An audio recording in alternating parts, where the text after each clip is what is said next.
আমাদের তেলের দাম কি একটু বাড়তে পারে? আমরা তো 1 তারিখে নতুন মূল্য অ্যাডজাস্ট না, এখন আমরা তেলের দাম বাড়ানো করে কি দেখো।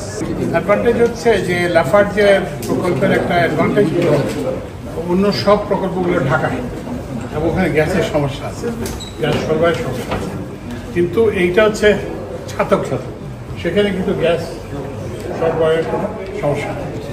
আর যেমনটি আপনাদেরকে ইয়েতে বললাম যে আগের চুক্তিতে একটা অসুবিধা ছিল, সেটা আমরা এখন রিমুভ করছি। এখন হচ্ছে যে প্রথম কথা হচ্ছে যে একটা নতুন মূল্য স্থির করা হয়েছে। হ্যাঁ, আরেকটা হচ্ছে যে এটাকে বার্গকে নিয়ে আসা, যে বার্গ যে ট্যারিফ নির্ধারণ করবে সেই অনুযায়ী ভবিষ্যতে যদি এটা কমে মার্কেট ট্যারিফ তাহলে এটা কমবে, এবার যদি বার্গ ট্যারিফ বাড়ায় তাহলে আমরা এটা কনস্ট্যান্টলি মনিটর করতেছি। আর এইটা হচ্ছে যে এটা নির্ভর করবে এটা যুদ্ধটা কতদিন চলে। তো আমরা এই শর্ট টার্মে আমাদের ব্যবস্থা আছে, আমরা যেমন জ্বালানি তেল আমদানির জন্য চুক্তিগুলো করা আছে, তারপরে আমাদের এই 6 মাসের জন্য চুক্তি করা আছে, তারপরে হচ্ছে যে আমাদের যে এলএনজি ইম্পোর্টের কতগুলো লং টার্ম কন্ট্রাক্ট আছে সেগুলো ইন প্লেস আছে। এরপরে আমাদের যে স্পট পারচেজ আছে। তো একটা আশার বিষয় হলো যে এই যে এলএনজি সাপ্লায়াররা, যদিও এলএনজির মেজর সোর্স হচ্ছে মিডল ইস্ট, কিন্তু এরা বিভিন্ন জায়গা থেকে সাপ্লাই করে, সিঙ্গাপুর থেকে সাপ্লাই করে, মালয়েশিয়া থেকে সাপ্লাই করে, জ্বালানির তেলও সরিয়ে দেয়। তো ওই জন্য আমরা এই যে ইভেন এর মধ্যেও যুদ্ধের মধ্যেও কিন্তু একটা বিপিসির একটা জাহাজ আসছে অলরেডি এর জন্য। তো ওই জন্য যদি যুদ্ধ দীর্ঘস্থায়ী না হয় তাহলে আমরা মনে হয় যে এটা কোনো ইয়ে হবে না।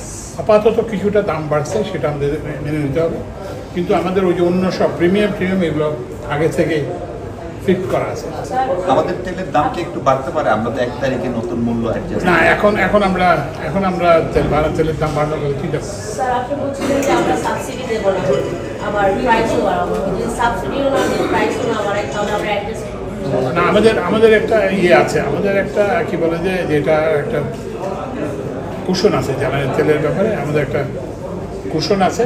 আমরা ওই কুশনের মধ্যে আমরা যেটা বেসিক্যালি যেটা হচ্ছে যে আমরা বিপিসির যে প্রফিট সেটা থেকে কিছুটা যদি ইয়ে হয়, কিন্তু আমরা সাবসিডিও বাড়াবো না এবং তেলের দামও ইনশাআল্লাহ বাড়াবো না আপাতত।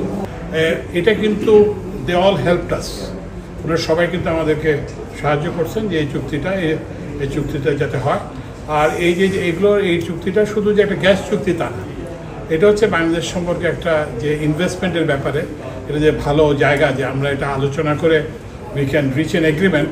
সো দিস উইল ডেমনস্ট্রেট, এবং এটা আমাদের ভবিষ্যৎ যে বিদেশি বিনিয়োগ সেটাকে হেল্প করবে। অ্যাক্টিভ ডিল নিয়ে আমরা পাবলিক ডোমেইনে খুব বেশি কথা বলতে চাই না, বাট আমরা ওই ইনভেস্টমেন্ট সামিট এবং তার আগে পিছিয়ে বেশ কয়েকটা ভিজিটের উপর বেস করে আমরা বেশ কয়েকটা লিড পেয়েছি। আমরা জ্বালানি মন্ত্রণালয়ের সাথে ডিরেক্টলি কাজ করছি আপাতত ওগুলা নিয়ে, তো সেগুলোর কয়েকটা সিগনিফিকেন্ট প্রগ্রেসও হয়েছে। তো বাট যেই জায়গাটায় এই ডিলটা আসলে মানে এই এগ্রিমেন্ট সাইনিংটা ইম্পর্টেন্ট, সেটা হচ্ছে যে যারা আমাদের সাথে এখন কাজ করছেন তারা কিন্তু প্রথমে গিয়ে এনাদেরকেই জিজ্ঞেস করেন যে আসলে বাংলাদেশে ব্যবসা করা উচিত কি উচিত না। সো ওনারা যে ফিডব্যাকটা দিবেন সেটার উপর বেসিস করেই আসলে ফাইনাল ডিউ ডিলিজেন্স ডিসিশন মেকিংটা হবে। তো এই জন্য আমাদের কনস্ট্যান্টলি একটা এফোর্ট দিতে হবে যে আমাদের এক্সিস্টিং যারা আছেন তাদেরকে আমরা ভালোভাবে টেক কেয়ার করি এবং তাদের সাথে এঙ্গেজমেন্টটা বজায় রাখি।